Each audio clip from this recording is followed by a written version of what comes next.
Hello दोस्तों, तो कैसे हो आप लोग। आई होप कि आप लोग अच्छे ही होंगे। चलिए, 2 दिन थोड़ा क्लास डिस्टर्ब चला, लेकिन आज से क्लास कंटिन्यू चलेगा। ठीक है, तो आज की क्लास ये पार्ट 3 है प्रकाश चैप्टर का। ठीक है, और आज का टॉपिक है प्रकाश से संबंधित कुछ पारिभाषिक शब्द। ठीक है, तो आइए देखते हैं। जैसे ये परिभाषा वाला है तो हमने पहले से ही बोर्ड पर लिख कर रेडी कर दिया ताकि ज्यादा समय न लगे। तो एक में कह रहे जी, किरण किसी भी दिशा में प्रकाश की सरल रेखीय गमन पथ को किरण कहते हैं। यानी कहने का मतलब ये प्रकाश किसी भी दिशा से निकले, ठीक है ना, ये मतलब किसी भी दिशा से निकले, लेकिन गमन कैसा करना चाहिए, हमेशा सीधी रेखा पर या सरल रेखा पर। जैसे मान चलिए यह प्रकाश है, एकदम सीधी रेखा पर गमन कर दिया तो इसी को हम लोग क्या कहेंगे, किरण। एक किरण इधर से जाएगा और एक किरण इधर से भी आ सकता है, लेकिन फिर भी क्या है, किरण। क्योंकि किरण का डिफिनेशन ही होता है कि प्रकाश किसी भी दिशा से आए उससे मतलब नहीं है, लेकिन हमेशा सीधी रेखा पर गमन करनी चाहिए। ठीक है ना, क्योंकि ये जो प्रकाश होता है हमेशा सीधी रेखा पर ही गमन करता है। व्यक्ति जैसा नहीं, मान चलिए हम लोग किसी रास्ते से होकर जाते हैं, आगे गड्ढा है, मुड़ कर घूम जाते हैं, ऐसा प्रकाश नहीं होता है। अगर लाइट जलाइएगा किसी भी टॉर्च का, अगर सामने दीवार आएगा तो ऐसा नहीं कि दीवार को छोड़कर ऐसे घूम कर चला जाए, नहीं, ऐसा नहीं होता है। ठीक है ना, तो किरण भी ऐसा नहीं होता है, किसी भी दिशा से निकलेगा लेकिन सीधी रेखा पर गमन करेगा। चलिए 2 नंबर पर आया है जी, प्रकाश पुंज। तो किसी निश्चित दिशा में जा रहे प्रकाश किरणों के समूह को प्रकाश पुंज कहते हैं। ठीक है ना, यानी कि एक निश्चित दिशा में जब प्रकाश की किरणों का समूह, देखिए यहाँ पर कितना प्रकाश किरणों का समूह, समूह का मतलब झुंड। ठीक है ना, जैसे ये प्रकाश पुंज है, किसी भी दिशा में जाए उससे मतलब नहीं है, लेकिन झुंड में जाना चाहिए, ऐसे एकदम झुंड में जब जाएगा तो उसी को हम लोग यानी कि प्रकाश किरणों के समूह को हम लोग क्या कहेंगे, प्रकाश पुंज कहेंगे। ठीक है ना, अब प्रकाश पुंज देखिए, प्रकाश पुंज 3 प्रकार के होते हैं। कौन कौन, तो समांतर प्रकाश पुंज, संश्रित या अभिसारी प्रकाश पुंज, अपसतत या अपसारी प्रकाश पुंज। ठीक है, तो समझेंगे हम सबसे पहले जी समांतर प्रकाश पुंज क्या है। तो देखिए, समांतर प्रकाश पुंज और प्रकाश पुंज, पहले दोनों को देखिए, प्रकाश पुंज और ये समांतर प्रकाश पुंज। प्रकाश पुंज कहता है प्रकाश किरणों का समूह होना चाहिए, यानी कि एक प्रकाश का झुंड होना चाहिए। और वही झुंड, ये वाला प्रकाश पुंज का यही झुंड जब समांतर गति से आगे की तरफ गति करेगा, समांतर गति से आगे की तरफ बढ़ेगा, तो हम उसे कहेंगे समांतर प्रकाश पुंज। यानी कि अगर देखा जाए अपने दैनिक जीवन में ये दोनों खानदानी है। जैसे अगर इसको हम बाप मान लेते, ये क्या होगा, बेटा। अगर इसके पापा का नाम है जी जैसे मोहन महतो, और लड़का इसका एक लड़का हुआ जिसका नाम है राम, इसका भी टाइटल होगा राम महतो। और इसी से रिलेटेड तो हम डिफिनेशन एक बना सकते हैं कि जब प्रकाश पुंज की किरणें एक दूसरे के समांतर गति करे तो उसे समांतर प्रकाश पुंज कहते हैं। ठीक है, अब आगे चलते हैं, संश्रित या अभिसारी प्रकाश पुंज। तो जब प्रकाश पुंज की किरणें, यहाँ पर देखिए, जब प्रकाश पुंज की किरणें आगे बढ़ने के साथ साथ, आगे बढ़ रहा है, आगे बढ़ने के साथ साथ किसी एक निश्चित बिंदु पर जाकर मिल जाए उसे संश्रित या अभिसारी प्रकाश पुंज कहते हैं। ठीक है, तो चलिए अगला 3 नंबर जैसे कह रहा, अपसतत या अपसारी प्रकाश पुंज। सबका डिफिनेशन लगभग एक ही है, रटना नहीं है, केवल समझना है। जैसे संश्रित के का कह रहा था कि जब प्रकाश पुंज की किरणें आगे बढ़ने के साथ साथ किसी एक बिंदु पर जाकर मिल जाए उसे अभिसारी प्रकाश पुंज कहते हैं या संश्रित अभिसारी प्रकाश पुंज कहते हैं।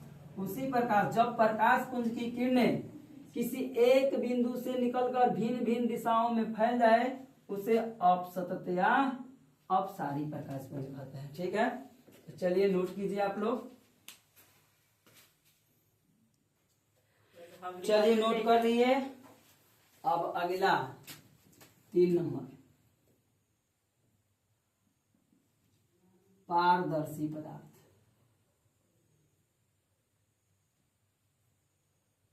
पारदर्शी पदार्थ,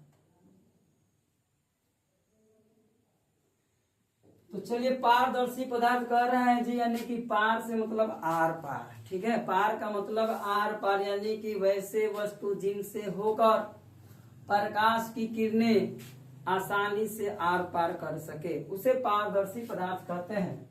जैसे कांच, कांच का मतलब समझते हो, शीशा, कांच हो गया, हवा हो जाएगा जी, पानी भी हो जाएगा। हवा में भी प्रकाश पार कर सकता है, पानी को भी पार कर सकता है। यही रीजन है कि जब हम लोग ठंडे के मौसम में पुल के ऊपर से लाइट बारते हैं तो नीचे का पूरा हिस्सा दिखाई देता है जल का, ठीक है ना। तो पारदर्शी पदार्थ वे पदार्थ जिनसे होकर प्रकाश आसानी से पार कर जाए उसे क्या कहिएगा, पारदर्शी पदार्थ। 4 नंबर में जी पारदर्शी के बाद हम कर देते हैं पारभासी। पारभासी पदार्थ, इसका डिफिनेशन नोट कीजिएगा अपने कॉपी में। वे पदार्थ जिनसे होकर प्रकाश किरणों का समूह बहुत कम मात्रा में पार कर सके उसे पारभासी पदार्थ कहते हैं।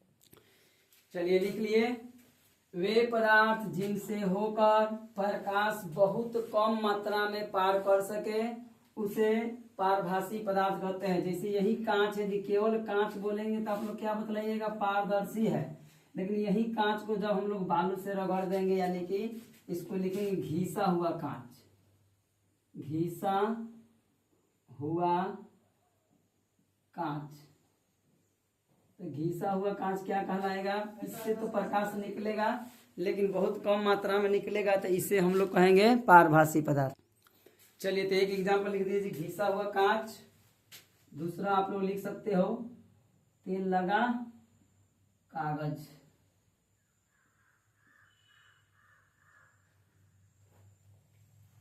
तेल लगा कागज।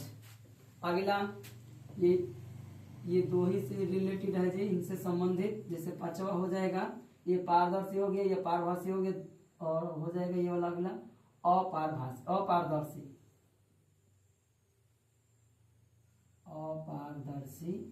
पदार्थ। अपारदर्शी पदार्थ वे पदार्थ जिनसे होकर प्रकाश न निकल पाए यानी कि आर पार न कर पाए उसे अपारदर्शी पदार्थ कहते हैं। जैसे लकड़ी, ईंट, पत्थर इत्यादि, जितना मर्जी आप लोग उतना लिख सकते हो, ठीक है। तो तीनों समझ गए। पारदर्शी पदार्थ जिनसे होकर प्रकाश आर पार आसानी से कर जाए उसे पारदर्शी। पारभासी पदार्थ जिनसे होकर प्रकाश की बहुत कम मात्रा पार कर सके उसे पारभासी। और जिनसे होकर प्रकाश मतलब कि निकल ही नहीं पाए यानी पार नहीं कर पाएगा उसे क्या कहिएगा, अपारदर्शी। अब आप लोग नोट बनाना चाहते हो तो नोट में लिख सकते हो, ये जो प्रकाश है, ठीक है ना, यानी जैसे पारदर्शी है, अपारदर्शी और पारभासी है, ये सब के सब वस्तु के मोटाई पर डिपेंड करता है कि कौन से वस्तु पारभासी होगा और कौन से वस्तु पारदर्शी होगा और कौन से वस्तु अपारदर्शी। आइए देखते हैं इसको। जैसे मान के चलिए हम एग्जाम्पल के तौर पर ले रहे हैं जी, एक कांच ले लिए। कांच, ये जो कांच है थोड़ा सा पतला है तो इसको क्या कहिएगा, इसको हम पारदर्शी कहेंगे। क्या कहेंगे जी, पारदर्शी, ठीक है। अब ये जो कांच है इससे जब हम थोड़ा सा मोटा कांच लेंगे जी, मोटा कांच लेंगे ये आ जाएगा पारभासी में, पारभासी। अब बहुत मोटा अगर हम कांच ले लेते हैं जी, बहुत मोटा अगर हम कांच ले लेंगे, ठीक है, तो ये चला जाएगा अपारदर्शी में, अपारदर्शी में, ठीक है ना। यानी कि आप लोग समझ गए कि पारदर्शी, पारभासी या अपारदर्शी होने के लिए वस्तु के मोटाई पर डिपेंड करता है। अगर वस्तु मोटा है यानी वस्तु अगर पतला है तो पारदर्शी, मोटा है तो पारभासी, अगर बहुत ज्यादा मोटा है तो अपारदर्शी, ठीक है। नोट करिए जी, नोट कर लिए, मिटाएं। चलिए अगला पॉइंट कितना नंबर था जी, 5वां, 6ठा नंबर पर आता है जी। जितना भी नंबर होगा, प्रदीप्त वस्तु। प्रदीप्त वस्तु देखिए कितना बढ़िया है जी, प्रदीप्त वस्तु। प्रदीप्त वस्तु ऐसे वस्तु को कहिएगा जिनसे होकर मतलब जो स्वयं प्रकाश का उत्सर्जन करे उसे क्या कहेंगे, प्रदीप्त वस्तु। वे पदार्थ जो प्रकाश का उत्सर्जन स्वयं करती है उसे प्रदीप्त वस्तु कहते हैं। तो आप लोग सोचिए और बतलाइए कि कौन सा ऐसा वस्तु है जो प्रकाश का उत्सर्जन स्वयं करता है, तो जैसे डेली निकलने वाला सूर्य भगवान, ठीक है। सूर्य एक तारा है जो स्वयं प्रकाश उत्सर्जन करता है।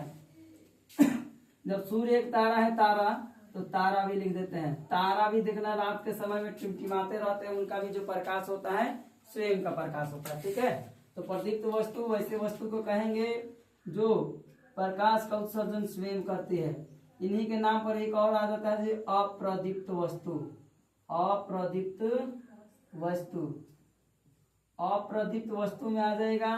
तो जब ये प्रकाश का उत्सर्जन स्वयं करती है, तो ये प्रकाश का उत्सर्जन स्वयं नहीं करती है, बल्कि दूसरे के प्रकाश से चमकती है, ठीक है ना।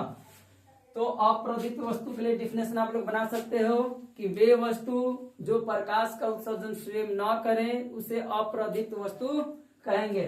जैसे ले लीजिएगा, जैसे ग्रह ले लेते हैं जी, और जब ग्रह लिख दिए तो चंद्रमा जरूर याद आया होगा, तो चंद्रमा भी लिख देते हैं, ठीक है।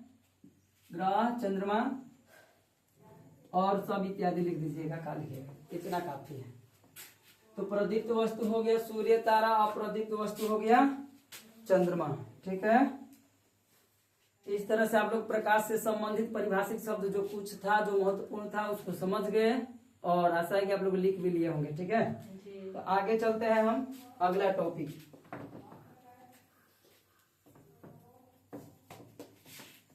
अगला टॉपिक होगा आप लोग के लिए सबसे महत्वपूर्ण टॉपिक होने वाला है जी, प्रकाश का परावर्तन। प्रकाश का परावर्तन, रिफ्लेक्शन ऑफ लाइट। प्रकाश का परावर्तन, प्रकाश का परावर्तन, रिफ्लेक्शन ऑफ लाइट। चलिए फिगर से हम समझा देते हैं, पहले नोट कर सकते हो, आप लोग लिख सकते हो। किसी माध्यम से चलती हुई, किसी माध्यम से चलती हुई जब प्रकाश किसी दूसरे माध्यम के सतह से टकराती है, तो कुछ भाग अपने पहले वाले माध्यम के तरफ वापस लौट जाता है। इस क्रिया को हम लोग कहते हैं प्रकाश का परावर्तन, ठीक है ना। तो कह रहा है, यानी कि सबसे पहले हम एक सतह बना देते हैं। ये रहा आप लोग का सतह, और ये जो सतह है जी, इसको हम लोग नाम रख देते हैं परावर्तक सतह। परावर्तक सतह, और परावर्तक सतह का मतलब होता है ये अपारदर्शी है। परावर्तक सतह, ये जो नीचे जो कलई किए हैं हम, इससे समझिएगा ये परावर्तक सतह कैसा है, इसकी प्रकृति कैसी है, तो अपारदर्शी, यानी कि इनसे होकर प्रकाश आर पार नहीं जा पाएगा। तो प्रकाश का परावर्तन कहता है किसी माध्यम से, किसी माध्यम से जब प्रकाश चलती है और किसी दूसरे माध्यम से टकराती है, जैसे यहाँ से प्रकाश चलना प्रारंभ किया, ठीक है, और इस परावर्तक सतह से टकरा गया। टकराने के बाद यह प्रकाश जो होगा जी, फिर से अपने पहले वाले माध्यम की तरफ वापस लौट जाएगा, ठीक है। यानी कि जब प्रकाश किसी माध्यम से चलती है और दूसरे माध्यम से टकराने के बाद अपने पहले माध्यम की ओर वापस लौट जाती है, इस क्रिया को हम लोग कहते हैं प्रकाश का परावर्तन कहते हैं, ठीक है। समझ गए प्रकाश का परावर्तन। अब आगे समझते हैं जी, ये जो प्रकाश का परावर्तन है,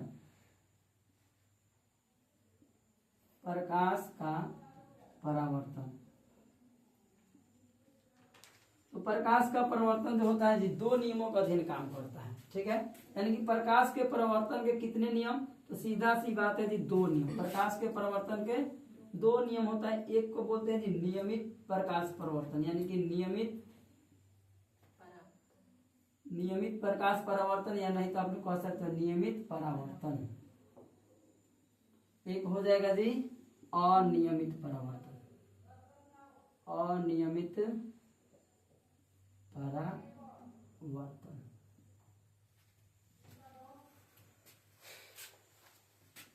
तो चलिए, एक हो गया जी नियमित परावर्तन और एक हो गया अनियमित परावर्तन।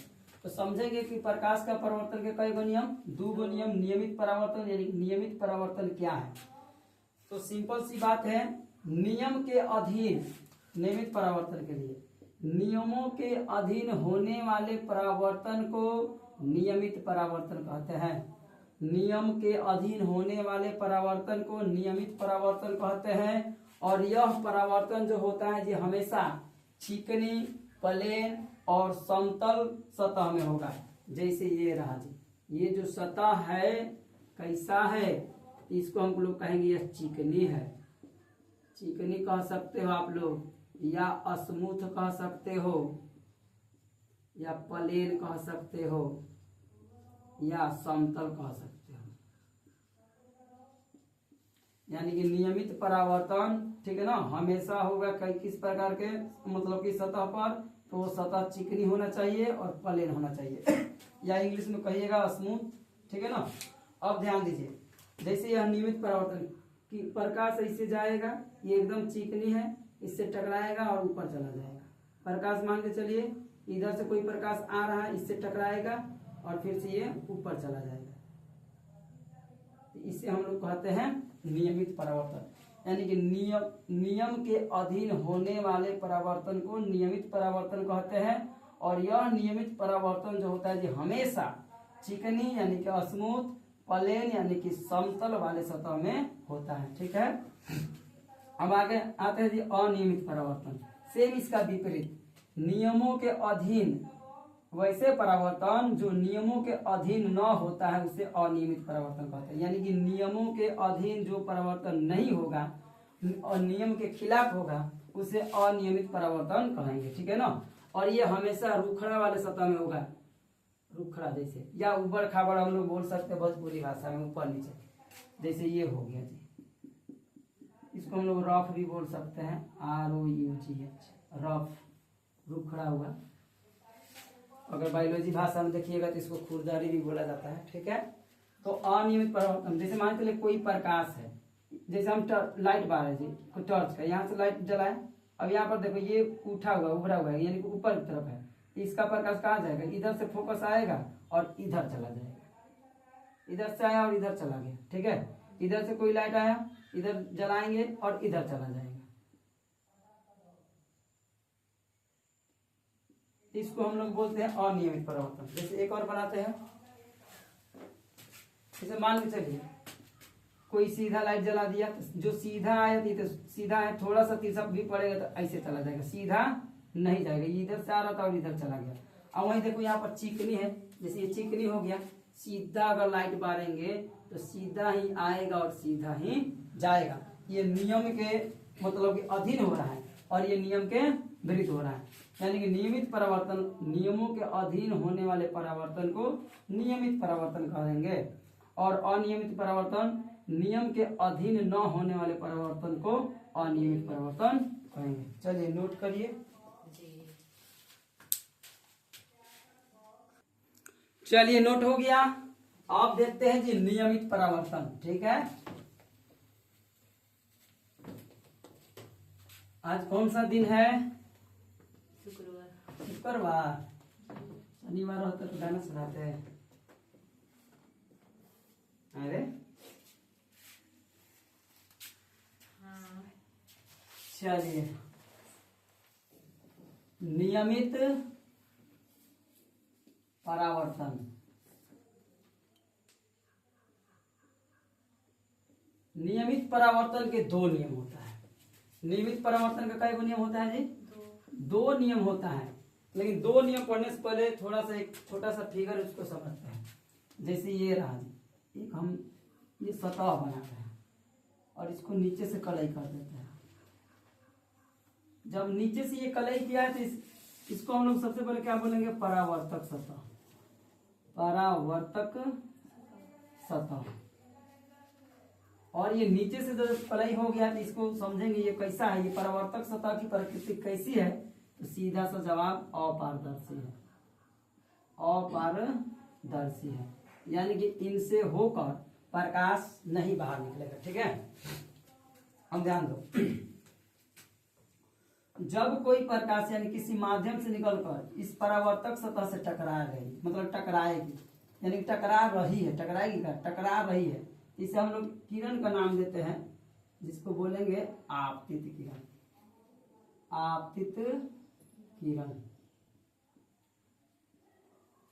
या आपतित किरण हो गई, इस परावर्तक सतह से टकरा गई। टकराने के बाद जब फिर से अपने पहले वाले माध्यम की ओर वापस लौटेगी तो कौन सा किरण कहते हैं? ये लौट रही थी, इसको बोलेंगे परावर्तित किरण। परावर्तित किरण यानी कि जब कोई किरण आती है और परावर्तक सतह से टकराती है तो आपतित किरण कहेंगे, और टकराने के बाद जब ऊपर की तरफ जाएगी तो उसे परावर्तित किरण कहेंगे। ठीक है, अब ये दोनों के बीच हम एक लंब डाल देते हैं। एकदम लंब तो सीधा बनता है, लेकिन ये बोर्ड है, इसमें थोड़ा बहुत मिस्टेक होगा। इसको बोलते हैं अभिलंब। अभिलंब। और ये हो गया जी आपका परावर्तित किरण। ठीक है, और ये जिस बिंदु पर ये तीनों के तीनों मिल रहे हैं, आपतित किरण, परावर्तित किरण और अभिलंब, परावर्तक सतह से मतलब परावर्तक सतह के जिस बिंदु पर मिल रही है उसको बोलते हैं हम लोग आपतन बिंदु। आपतन बिंदु। तो चलिए, तो नियमित परावर्तन हम लोग पढ़ रहे हैं और इस फिगर को समझ गए कि जब कोई किरण इस परावर्तक सतह से टकराती है तो उसे आपतित किरण, टकराने के बाद जब जाती है तो परावर्तित किरण। अब ध्यान दो, और दोनों के बीच हम क्या डाल दिए? अभिलंब। और ये तीनों तीनों जिस बिंदु पर मिला उसे आपतन बिंदु कहते हैं। अब ध्यान दीजिएगा, ये हो गया आपतित किरण और ये हो गया अभिलंब। दोनों के बीच एक कोण बनता है जिसे हम लोग बोलते हैं आपतन कोण। इस कोण का नाम रखेंगे जी, आपतित किरण के बगल में तो आपतन कोण। आपतन कोण को आई से सूचित करते हैं। और यहाँ पर देखिए, परावर्तित किरण और अभिलंब के बीच में भी एक कोण बन रहा है जिसे हम लोग बोलते हैं परावर्तन कोण, और इस कोण को हम लोग आर से सूचित करेंगे। ठीक है, अब ध्यान दीजिए, नियमित परावर्तन के कई गो नियम? तो 2 गो नियम। नियमित परावर्तन के कई गो नियम? 2 नियम। पहला नियम क्या कहता है? तो पहला नियम कहता है कि आपतित किरण तथा परावर्तित किरण एवं अभिलंब तीनों परावर्तक सतह के आपतन बिंदु पर आकर मिलते हैं। यानी कि आप लोग बोल सकते हो कि परावर्तक सतह के आपतन बिंदु पर आपतित किरण, अभिलंब और परावर्तित किरण तीनों के तीनों एक साथ मिलती है। तो नियमित परावर्तन का ये पहला नियम हो गया। दूसरा नियम कहता है कि ये जो आपतन कोण है यानी कि कोण आई, ये परावर्तन कोण के बराबर होता है, यानी कि कोण आई बराबर कोण आर। और पहला नियम तो बता दिए जी कि आपतित किरण, परावर्तित किरण तथा परावर्तक सतह पर मतलब कि अपरावर्तक सतह के आपतन बिंदु पर डाला गया अभिलंब तीनों के तीनों एक ही तल में स्थित होते हैं। ठीक है, तो चलिए आज का क्लास समाप्त हुआ। अगला वीडियो कल देखिएगा और क्लास भी कल से चलेगा। ठीक है, तब तक के लिए वही घिसी पिटी शायरी, किया हुआ वादा निभाइए और प्यार से अपना अपना घर जाइए। ये वाला नया है।